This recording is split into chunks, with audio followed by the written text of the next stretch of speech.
Hello everyone, good morning সবাইকে। তো সেদিন সানডে ছিল, আর সানডেতে হঠাৎ করেই প্ল্যান হয়ে গেল যে একটু বাইরে কোথাও ঘুরতে যাব।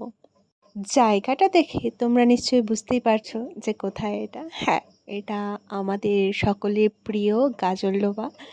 বর্তমান গাজলডোবা ব্রিজে কাজ চলছে, তো ব্রিজ দিয়ে কোনো রকমভাবেই যাওয়া আসা হচ্ছে না, কিন্তু ব্রিজের সাইডে যে রেলিংয়ের যে জায়গাটুকু আছে সেখান দিয়ে একমাত্র বাইক চলাচলই হচ্ছে। গাজলডোবা পার করে আমরা পৌঁছে গেছি ওদলাবাড়িতে। আর ওদলাবাড়ির এই জায়গাটা ভীষণই পছন্দের, কারণ এখান থেকে ভিউটা এত সুন্দর, তার উপরে আবার আকাশের এত সুন্দর অবস্থা। পুরো মেঘলা হয়েছিল আকাশটা, আর বৃষ্টিও হচ্ছিল। আর ওদলাবাড়ির ওই সাইডটা এমনই যে কিছু জায়গায় বৃষ্টি হয়, আবার কিছু জায়গায় বৃষ্টি হয় না। আমাদের যেখানে ডেস্টিনেশন ছিল সেটা এখান থেকে প্রায় দেখাই যাচ্ছিল। হ্যাঁ, অনেকেই হয়তো এতক্ষণে গেস করে ফেলেছো যে আমরা কোথায় যাচ্ছি। জানি না কে বলেছিল যে মঞ্জিল কা পাতা নেহি সফর কা মজা লো। আসলেই তাই। এই যে যাওয়াটা, এত সুন্দর চারিপাশের দৃশ্য, এটাই সবথেকে বেশি সুন্দর। আর এই যে সেই ভাইরাল হওয়া নদীর পাশের রেস্টুরেন্ট, যেটা এখন বন্ধ, অনেকটাই প্রায় জল একদিকে ঠিকই করেছে, বন্ধ করে দিয়েছে। আর এটাই বুঝি না, কোনো একটা জায়গা এত ভাইরাল হওয়ার পরে বন্ধ কেন হয়ে যায়।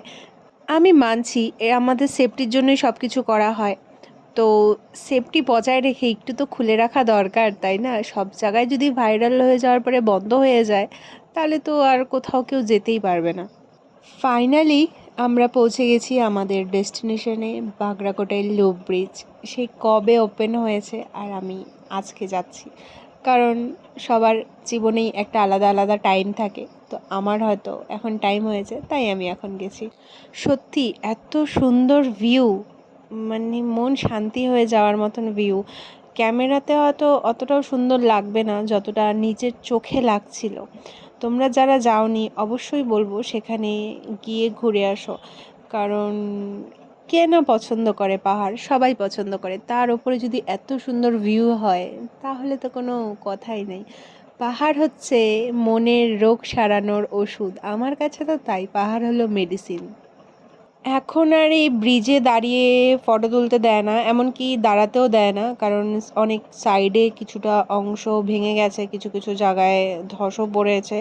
ওই কারণে এই ব্রিজে এখন দাঁড়াতে দেওয়া হয় না। তো নিচের দিকে দেখলাম অনেকেই চুপ করে দাঁড়িয়েছিল, তো সেটা দেখে আমরাও একটু দাঁড়িয়ে গেছি সেখানে। এতটা দূর গেছি, কয়েকটা ফটো না তুললে হয় নাকি? আর ওয়েদারটা জাস্ট এত সুন্দর, মানে নিমিষের মধ্যে কিভাবে যে চেঞ্জ হয়ে গেল, মানে দারুণ দারুণ ওখানে। তার মধ্যে হালকা হালকা বৃষ্টিও হচ্ছে, এত সুন্দর। বর্তমান ব্রিজে দাঁড়ানো, ফটো তোলা, ভিডিও করা সব কিছুই বন্ধ করে দিয়েছে। ওখানে পুলিশরা আছে যারা একদমই ব্রিজে দাঁড়াতে দিচ্ছে না। তো আমরা একটু নিচের সাইডে এসে দাঁড়িয়েছিলাম, গেছি অতটা দূর, কয়েকটা ফটো ভিডিও না নিলে হয় নাকি? আর বুঝতেই পারছো যে কীরকমভাবে ওয়েদারটা চেঞ্জ হলো। জাস্ট দেখো, কিচ্ছু দেখা যাচ্ছে না, পুরাটা একদমই মেঘলা হয়ে গেছে। পুরো মেঘে ভর্তি চারিপাশটা, মানে এমনভাবে আসছে মেঘগুলা, ও সত্যি অসাধারণ ওয়েদার ছিল।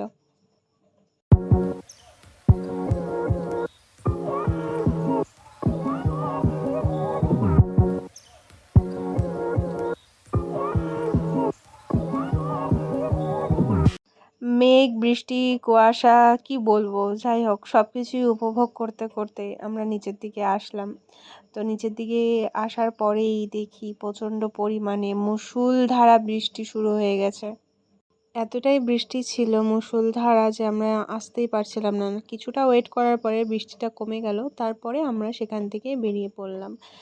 আর তোমাদের যদি এই ভিডিওটা ভালো লাগে, কমেন্ট করতে, শেয়ার করতে একদমই ভুলবে না। অবশ্যই জানিও যে কীরকম লাগলো, তাহলে আরও অনেক ভিডিও আনবো।